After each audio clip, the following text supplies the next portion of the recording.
Hello everyone, welcome to Saroj Mishra YouTube channel. मेरे YouTube channel पर आप सबका बहुत बहुत स्वागत है। तो बहुत अच्छी नोटिफिकेशन आई हुई है। राष्ट्रीय अध्यापक शिक्षा परिषद भारत सरकार का एक सांविधिक निकाय। तो इसको इंग्लिश में अगर आप देखना चाहें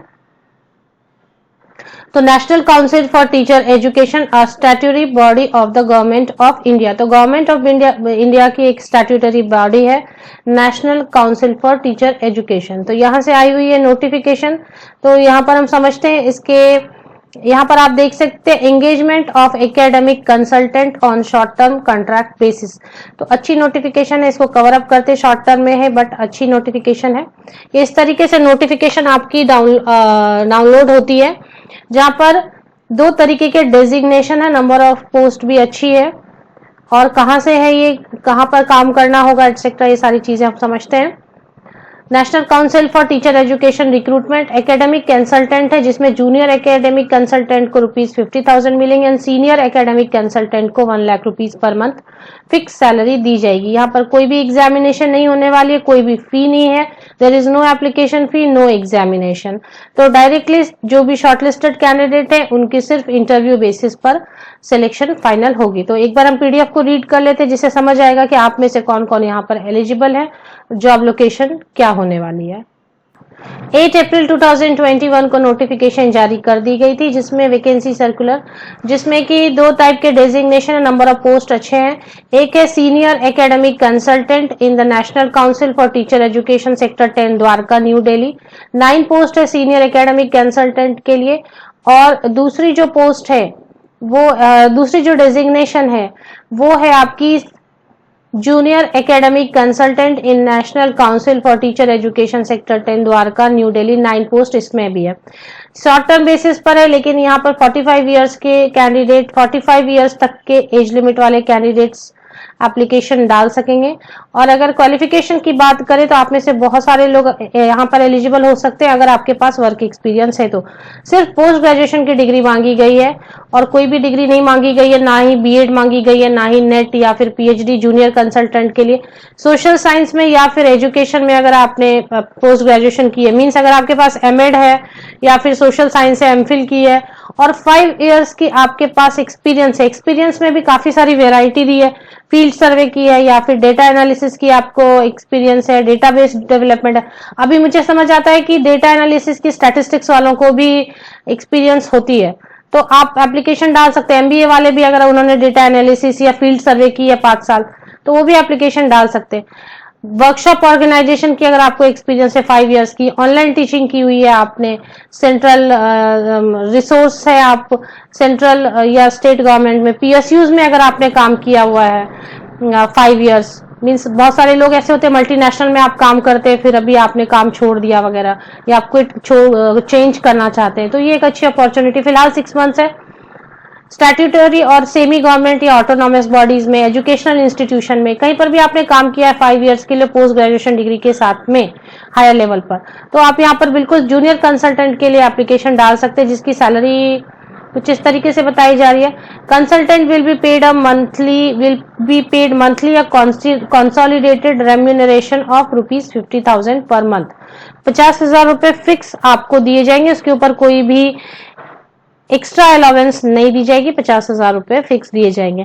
बात करते हैं सीनियर कंसल्टेंट की। सीनियर कंसल्टेंट के लिए पीएचडी होना बिल्कुल जरूरी है सोशल साइंस में या एजुकेशन में, और 8 साल की अगर एक्सपीरियंस है रिसर्च में, ट्रेनिंग में, सेंट्रल या स्टेट गवर्नमेंट में, पीएसयू में या स्टैट्यूटरी या सेमी गवर्नमेंट या ऑटोनॉमस बॉडीज में या एजुकेशनल इंस्टीट्यूशन में आपने पढ़ाया है, काम किया है, तो पीएसयू में काम किया है तो, और पीएचडी डिग्री है सोशल साइंस या फिर एजुकेशन में, तो यहाँ पर मैं समझती हूँ कि एमबीए वाले भी बिल्कुल एप्लीकेशन डाल सकेंगे क्योंकि कनेक्टेड है।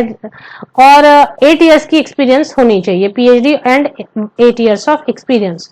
इनकी सारी, ये भी 6 मंथ्स के लिए फिलहाल, जिसे बाद में बढ़ाया भी जा सकता है depending on nature of project and second thing की परफॉर्मेंस कैसी होती है। जॉब लोकेशन जैसे मैंने आपको बताया सभी के लिए जॉब लोकेशन न्यू दिल्ली होने वाली है। Consultant will be paid a fix salary of ₹1 lakh per month. अब यहाँ पर ही आप नीचे देखेंगे एक एप्लीकेशन फॉर्म दी हुई है, तो ये एप्लीकेशन फॉर्म आपको फिलअप करनी है और इसके बाद यहाँ पर आपको ऑफलाइन मोड में भेज देनी है। 8 अप्रैल को ये नोटिफिकेशन जारी की गई है। 21 दिनों के अंदर within 21 days from the date of issue of, तो ये 21 डेज के अंदर अंदर आपकी जो एप्लीकेशन है वो एनसीटीई के एड्रेस पर पहुंच जानी चाहिए, जिसमें कि आपके सेल्फ अटेस्टेड डॉक्यूमेंट्स होने चाहिए। जिस सेल्फ अटेस्टेड मींस जो जेरोक्स कॉपीज हैं आपके पास, जो भी सर्टिफिकेट्स हैं, मार्कशीट्स हैं, उन पर खुद आपकी सिग्नेचर होनी चाहिए जेरोक्स कॉपीज पर। और ये सारी चीजें आपको 21 डेज के अंदर में आपकी पहुंच जानी चाहिए। अब भेजने के लिए आप रजिस्टर्ड पोस्ट यूज कर सकते हैं, स्पीड पोस्ट यूज कर सकते हैं भेजने के लिए। और एड्रेस अगर आपको चाहिए तो आप एनसीटीई की वेबसाइट पर चले आए और एनसीटीई की वेबसाइट पर आप कॉन्टैक्ट अस में चले जाएं। यहां पर कॉन्टैक्ट अस में आपको एड्रेस नजर आ जाएगी। फिलहाल ये कॉन्ट्रैक्ट की जॉब है, पर इसकी आपको बेनिफिट आगे मिल सकती है।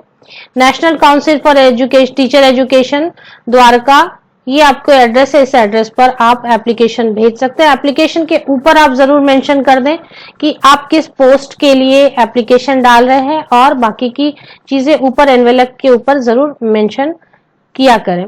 तो यहाँ पर ये सभी दोनों जो पोस्ट है वो 6 मंथ्स के लिए कॉन्ट्रैक्ट बेसिस पर है। इसके बारे में किस टाइप की जॉब, डिजायरेबल में जो चीजें लिखी होती है वो मैंडेटरी नहीं होती है। मींस जैसे कंप्यूटर की नॉलेज एटसेट्रा, ये सभी को ऑलमोस्ट होती है। पब्लिकेशन ऑफ जर्नल, अगर आपने पीएचडी की है तो आपने पब्लिकेशन जर्नल, तो ये मैंडेटरी नहीं होती है। जो डिजायरेबल पार्ट है, जिन कैंडिडेट के पास होगी उन्हें ऑफ कोर्स प्रेफरेंस दी जाएगी, but this is not mandatory to make application. Nature of duties में क्या होने वाली है, आपको framing of curriculum of for 1 year BEd course, 2 year BEd course, तो अब 1 year BEd course, 2 year BEd course के लिए आपको करिकुलम फ्रेम करना होगा, यानी काफी रिस्पॉन्सिबिलिटी का काम होगा। 4 year integrated teacher education programme के लिए आपको काम करना होगा। National curriculum framework for teacher education, तो आपके रिस्पॉन्सिबिलिटीज काफी बड़े होने वाले हैं सीनियर कंसल्टेंट, एकेडमिक कंसल्टेंट के, क्योंकि जो नेशनल करिकुलम फ्रेमवर्क बनानी है टीचर एजुकेशन के लिए, टेट गाइडलाइंस में आपको हेल्प करनी है। तो ये काफी बड़ी बड़ी रिस्पॉन्सिबिलिटीज हैं जो कि सीनियर कंसल्टेंट को, एकेडमिक कंसल्टेंट को रोल प्ले करने हैं। अगर जूनियर कंसल्टेंट की बात करें तो उनके लिए भी सेम है, इसी तरीके से है कि उनकी भी रिस्पॉन्सिबिलिटी इसी टाइप की है। Framing of curricular 1 year BEd course, framing of curricular for 2 year BEd course, 4 year integrated, तो सेम रिस्पॉन्सिबिलिटीज ऑलमोस्ट आपको जूनियर कंसल्टेंट के पोस्ट पर भी रोल प्ले करनी होगी। तो काफी रिस्पॉन्सिबल पोस्ट है, अच्छी वैकेंसीज है। जिन लोगों की, बहुत सारे लोग हैं जिन्होंने जॉब अभी क्विट कर दी है, तो उनके लिए ये अच्छी अपॉर्चुनिटी है। Best wishes. हाँ, फिलहाल ये कॉन्ट्रैक्ट पर है। Best wishes, thank you very much. Links आपको मेरे वीडियो के डिस्क्रिप्शन बॉक्स में अवेलेबल मिलेंगे।